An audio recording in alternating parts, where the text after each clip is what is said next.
3, 2, 1. Kamusta mga K-drama fans?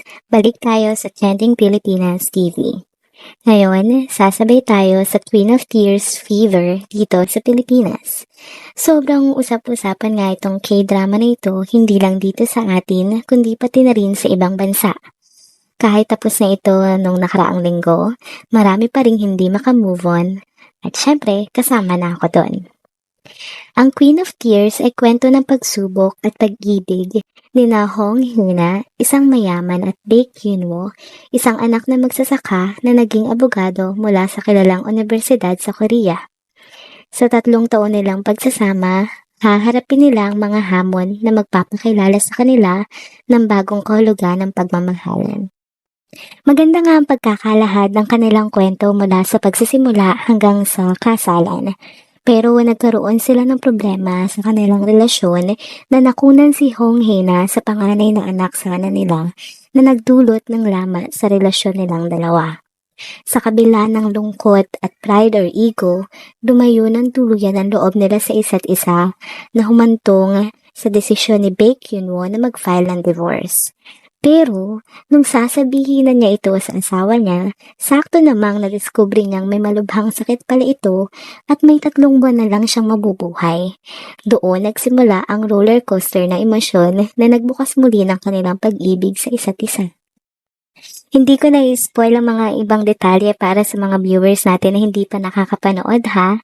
Talaga namang kinawili ng mga Pilipino ang seryeng ito, lalo na't sa hindi matatawarang chemistry ng mga bida, sina Kim Soo-hyun at Kim Ji-won. May balita pa na ang kanilang pag-ibig sa screen ay tumagos din sa tunay na buhay habang nagtitaping sila. Napansin ng marami ang espesyal na pagtrato ni Kim Soo-hyun kay Kim Ji-won na iba sa mga nakatrabaho niyang babae dati. Sa kabilang banda naman ay may balita rin na matagal nang hinahangaan ni Kim Ji-won si Kim Soo-hyun bago pa man sila magkatrabaho, lalo na at pinapanood niya dati ang serye ng kanyang kapareha na My Love from the Start.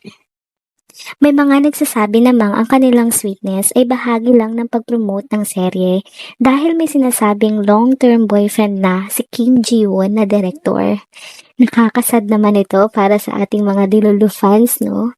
Pero totoo man ito or hindi pa rin matatawaran ang husay nilang pareho sa mga ginampanan nilang papel dito sa seryeng ito. Bilang manonood, talagang napaka-epektibo at parang nasa roller coaster talaga ang emosyon dahil sa kanilang pagganap.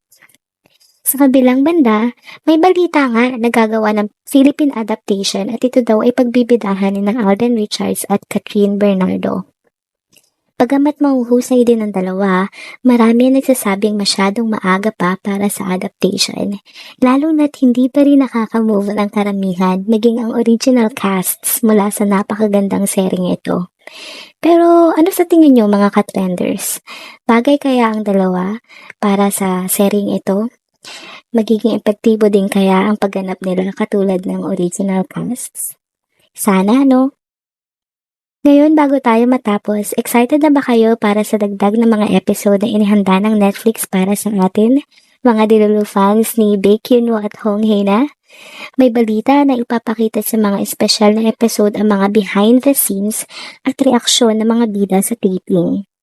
Ibang balita naman, may mga pasilip daw sa kanilang buhay matapos ang gulo sa pamilya Baek Hong. At pupunta pa nga daw ang dalawang pamilya sa bundok para mag-camping. Nakaka-excite talaga. Tara at sabay-sabay tayong magabang, manood at kiligin ulit sa tambalang ito.